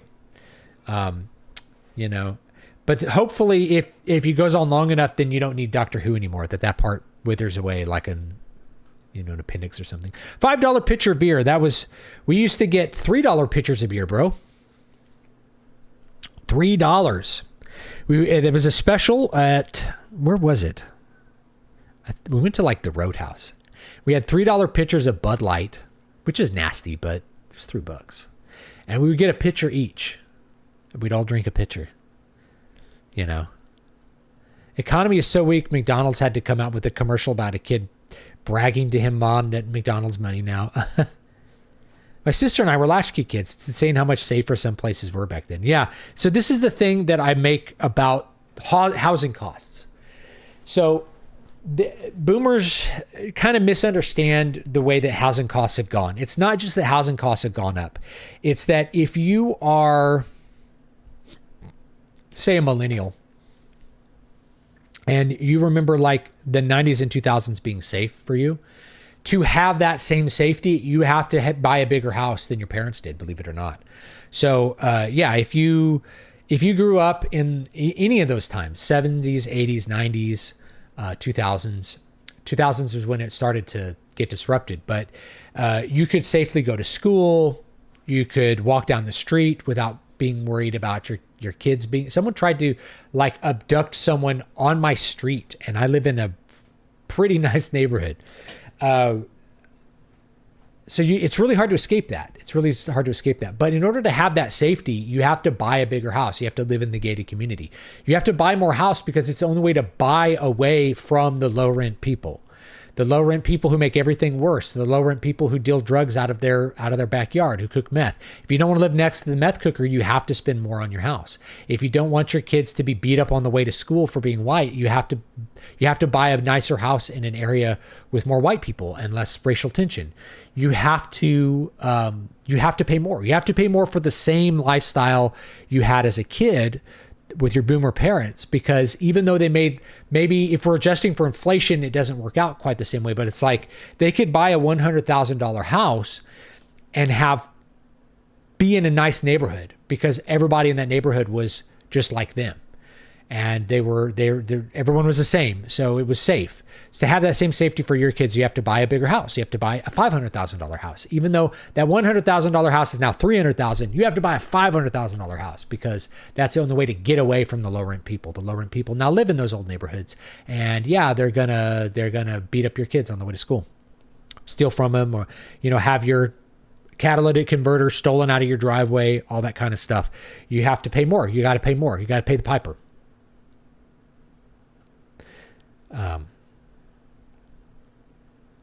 You wore the mask to protect others, supposedly. We didn't know why we were wearing the masks, but I wore the mask. I was basically buying and delivering food for old people when the shit hit the fan for COVID, right? So I was going to the store and delivering all of this food for old people who couldn't leave the house because they would die. Like, these are people in like actually bad health. And then eventually I got sick, and it was pretty bad. I would say COVID was one of the worst like respiratory illnesses I've ever had in my life. It was really bad. I recommend you don't get COVID. But by the time the next year happened, like, people would get COVID and they were just not even sick. Whereas like that first wave was bad. I think the virus got way less bad as time went on. Yeah, AI can't make anything meaningfully entirely autonomously. It can't. But even in conjunction with human input, you're missing the way the humans think about the details. The details of the shape of the nose, if they're drawing, or like how many, like humans think about a lot more details, and they put their heart into the details, believe it or not. If you wrote the Matrix today, humans would be enslaved by AI to form them for their original ideas for training the super AI.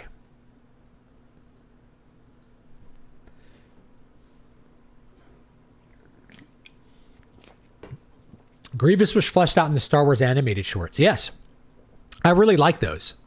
He was way more menacing in those. He was kind of a goofball in Revenge of the Sith, but yeah.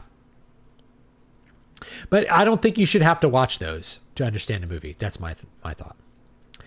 There's an interesting subtext in the first Avatar film with the main character being paralyzed from the waist down and getting a new body to walk in, and how he's looked up looking up physically at other characters until he gets the new alien body. Then he sees from their level from then on. But the text doesn't really support this all that well. That's an interesting thought. He's physically taller and looking down on people. When Avatar was made, the main character was the computer graphics. The last Matrix movie had the undertones of people are happy in the Matrix and choose to stay there. They're like, the Matrix is a thing that you can cultivate. It was weird. I didn't like the fourth Matrix movie. I did a review of it. I didn't like it, but I can't remember it all that well because I just don't think it was that good. Never liked the character designs in Avatar. I didn't like them too much either. A turbo nerd would understand what an exhaust port is. It's also funny how some of the names were too, like Obi-Wan was originally Mace Windy. And it was Windy, not Windu. There's also like, I'm trying to remember what the original guy's name was, like Justin Lightbringer or something in that 75 draft. I've been making a game for 1 year, used AI for some of the asset generation. I see 2 AI camps, one where it's software tool towards a bigger goal, others where it owns the output, example books. Yeah. So if you make an AI book, it's just, you're not writing, right? Versus you like using AI to edit the book. Like you can use Grammarly or some AI thing to be like, this sentence, you should do it this way. And then you can, as a human, look at that sentence and be like, yes or no.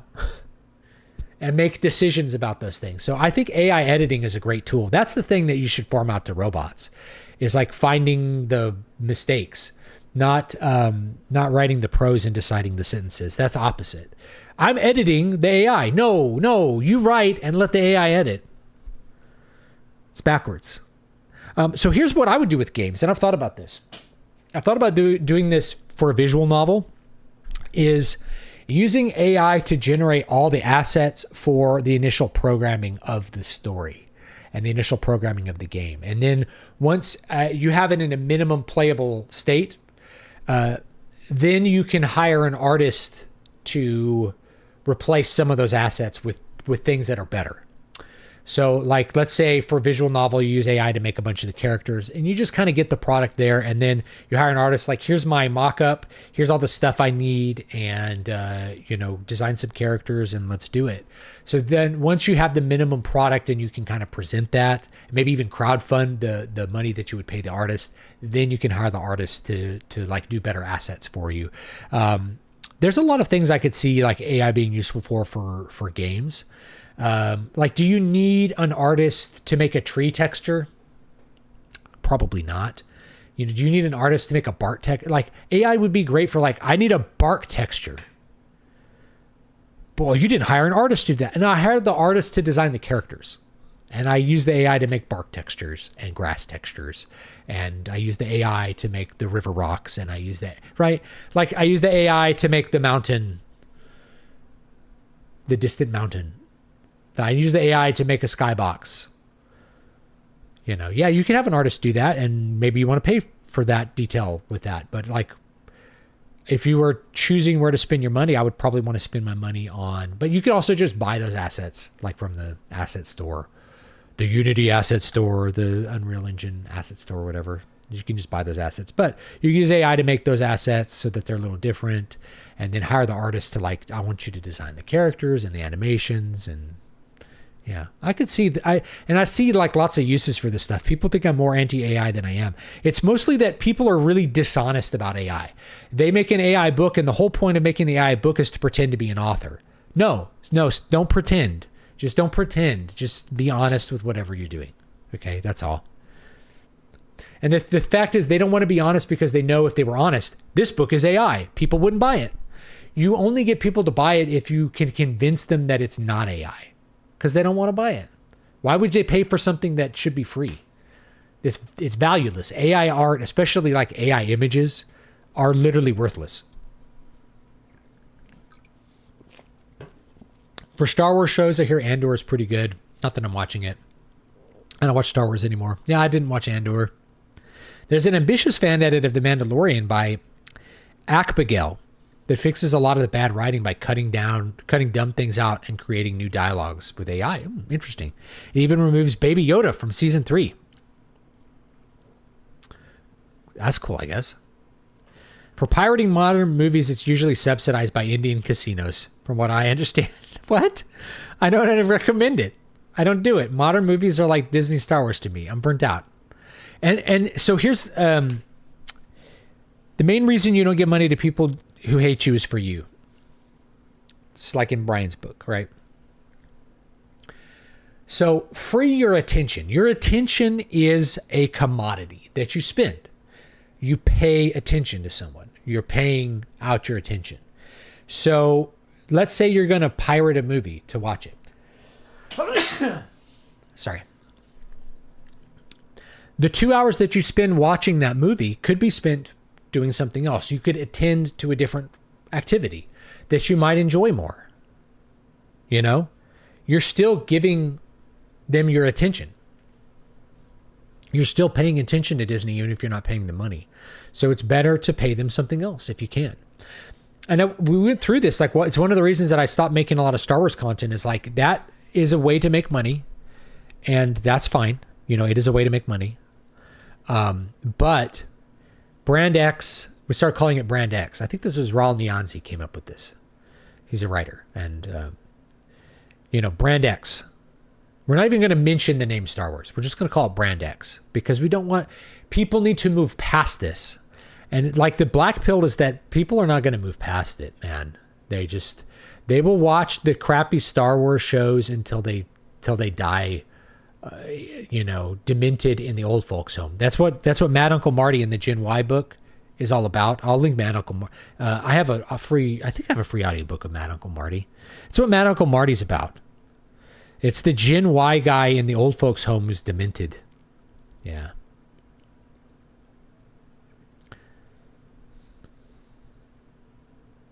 Just imagine how many lives have been saved by people waiting for Half-Life 3. Gaben can't leave Half-Life unfinished. For God's sake, the last game left us on a cliffhanger and teased the new interesting thing. To live the free life, it's not about how much money you can spill, but how much is in your wallet. The little spoken of the rule. I lost my career over COVID. I'm pissed at the propaganda. A lot of people had, for me, I made this thing. I was like, it's not that different for me because I homeschool my kids and like people got upset about that. I was like, I was pretty lucky to like just be able to not have my life change that much because of COVID. That'll probably be another generational divide is like people who remember COVID, babies who were COVID, like COVID babies, people who were kids, like elementary school kids when COVID was there and they were subjected to having to wear masks and all that kind of stuff, like constantly because of a virus no children had died of COVID. So the people who really, you didn't need to worry about were the kids. My son was sick for literally half a day. And that was like the strong version of the virus. You know what I mean? It's kind of insane what we subjected kids to because of a virus that really had zero chance of hurting them at all. It was mostly like old people, right? Same thing with the flu. You have things like Metroid Prime 4 introducing side characters that have horrendously written dialogue. And you have to wonder if the writers have any self-awareness about how bad their writing is. I don't think they do. So I call it the Hollywood bubble. People live in Hollywood. And if you've never lived in LA, I lived in LA. People there are crazy and they don't understand anyone else that's from outside of their geographic area. They live in a little bubble and they think that anyone who doesn't think like them should be murdered. They actually think this is why they murder people like Charlie Kirk. They actually think you should be dead. They'll say it. If they think that you're one of them, they'll say it. Like, someone should just kill this guy. They routinely talk about that. They live in a bubble where they can't understand that anyone could have a different opinion from them. They have zero empathy. Their empathy is completely wrecked. I mean, real empathy, not emotional projection. They think of themselves as the empathetic ones, but they have no idea what other people are thinking. They can't conceive of a person thinking a different thought from them. So they live in that bubble. And so they don't understand that their writing is shit because they don't understand what normal people think. They just can't conceive of it. They have no empathy. No, not Starkiller. He was called like Lightbringer in like, that was a different draft. There's all these different drafts. So the 75 draft, I think he's called Justin Lightbringer, right? And I think he's called Starkiller later. George Lucas's early Star Wars draft featuring Mace Windu was directly plagiarized from Edgar Rice Burroughs, a fighting man of Mars, copying entire sentences word for word with names changed. Beatles Anthology 4 comes out Friday with some cool Helter Skelter outtake. Cool, I guess. I'm not big on the Beatles. There are some professional animators I've talked to who have admitted AI has been used for longer than people think to outsource tiny processes like making tree bark textures. Personally, I don't have a huge problem with that. Like, when I think of that, I'm like, that seems like a good use for generative AIs to like make a texture. Like, should we have an artist spend a whole day making a texture, or should we have an artist like making the face, making the animations? Maybe I'm wrong. I'm welcome to like have anybody tell me something otherwise, or like give me a different opinion. Try to convince me that you shouldn't use it even for bark textures. My main thing is I don't know if it's necessary for bark textures. I think maybe people just don't notice it that much. And like the Emperor's Castle, it wasn't like in the Death Star, and eventually they put it on a new Death Star because they felt like they needed something for the other characters to do. Even the third Matrix movie ended with the implications that Neo was making the Matrix a better place to live rather than ending it. Dark City did something similar. Well, Dark City was cool, but there was no like redemption in Dark City. There was nowhere to go to.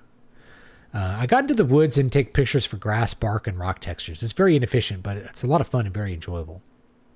Yeah. I recently watched an indie short film made with real actors but AI locations. The story was about one of the few actors left working after AI has replaced most actors. It was pretty good. Only thing that will bring me back to Star Wars is an Amanaman series? I don't know what that is. Have you seen the new brand? Do you think Steam goes belly up when Gaben eventually steps down? Or will his kids potentially run it with dad's vision? It's hard to say. I think whenever a business is corporatized and becomes publicly traded, it's about extracting value from things. So any kind of brand value, you're looking to extract the value of that brand. That's what Disney did with Star Wars, with Marvel. It's looking to extract the investment. Like the public, you can think of the public perception and love of a brand. And I have an article coming out tomorrow morning, so make sure you subscribe to my Substack. I've got an article coming out in a couple hours about this. The perception of a brand is like a value thing that you then can draw on. You can extract things from it. So you want to protect your brand because things that diminish the brand means people are less likely to buy the brand thing later on. So, Disney was looking to extract value from brands, not purely to develop them. To get the value out of what they paid for. They paid $5 billion for Star Wars, and they want to get a return on that investment. That's different from what an artist thinks about. An artist thinks of things differently. Really differently. They think about what they're trying to communicate. If that makes any sense. All right, I missed a bunch of stuff. I think a whopping 2 kids died from COVID, but they had comorbidities. And it's the same thing with almost everybody else who was an adult who died. They had several other comorbidities. It was a really bad flu. And having had it as a really healthy adult in good shape with generally low body fat and I exercised every single day and I'm not the most fit guy in the world, but I was pretty darn healthy. And I had like the worst bronchitis I've ever had after that. I was like coughing up blood and stuff. So it was really bad. Like the inflammation, it wasn't like the initial one was like 3 days of fever, which was uncomfortable, but it was like everything that came afterwards. That was really bad. So it was definitely one of the worst things I've experienced was that after infection. But, I can see from having had that, how an old person who's like got diabetes, kill someone with COPD like easily. Somebody who has some other comorbidity, it'll kill them really, really easily, I think. Where was I? I expect Steam to fail when Gabe's out of the picture. Yeah, they'll probably just try to extract the value from it, raise the prices as much as possible, try to maximize the amount of throughput. It's kind of like Amazon. It's like you're trying to extract the value from the brand.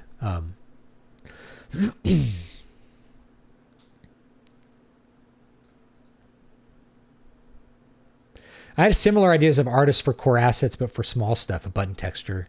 AI is surprisingly good. Yeah, copyright morals aside. That's a deeper question, is like, should the AIs be paying people out for using their material to develop their AI? I don't know. I think the Metroid 4 writers do know how bad it sounds. I think it either doesn't matter to them or they do it on purpose to own the chuds.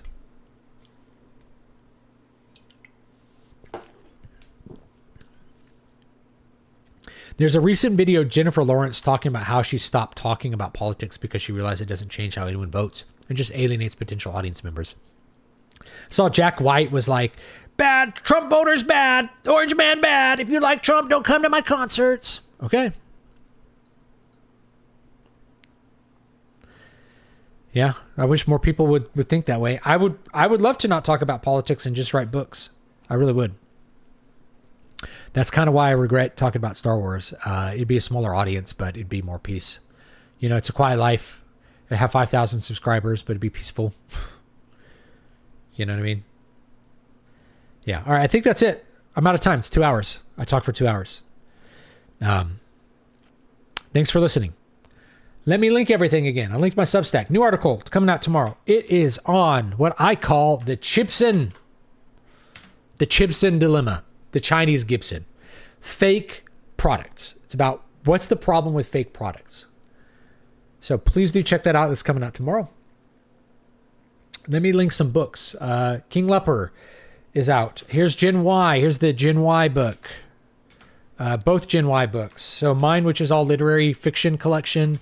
Gen Y, which is a lot of essays on people on our generation born in the 80s and that experience and what's wrong with our generation. This is one of those things people are like, boomers don't like it when you complain about boomers. I'm like, no one's as hard on my generation as I am. Really hard on my generation. I really want people of my generation, and this was a lot of my thoughts with the 30s, is like, guys, you got to grow up. You can't be Peter Pan. Major Peter Pan problems with people born in the 80s and 90s, for sure. If there's one thing that kind of sticks the 80s and 90s kids together, it's the Peter Pans. I'll raise the price in a little bit. I feel like it should be $5. $5 is good. Or you can buy the paperback for $9.99. That has an AI cover, by the way. That's an AI cover back when AI came out. So just so you know, that is actually an AI cover. But I wasn't expecting anyone to buy the book, so I might redo the cover with non-AI, and I could show you guys how I'm going to do that. Actually, be kind of fun. It actually be a cover that I've reused for some of my music, so I'll probably do that. Maybe that'll be fun. That'll be a fun way to kind of just do something visual. Let's do like a non-AI cover for it. Kind of update that book. Kind of get that going. What else is I going to link? You Substack. Get on the list. Get on the list. You get a free book about AI, about demons and AI, demonic AI. No. You like this one? Here's a classical guitar. Let's do classical guitar. Here's some classical guitar. Thanks, guys. We'll see you all next time.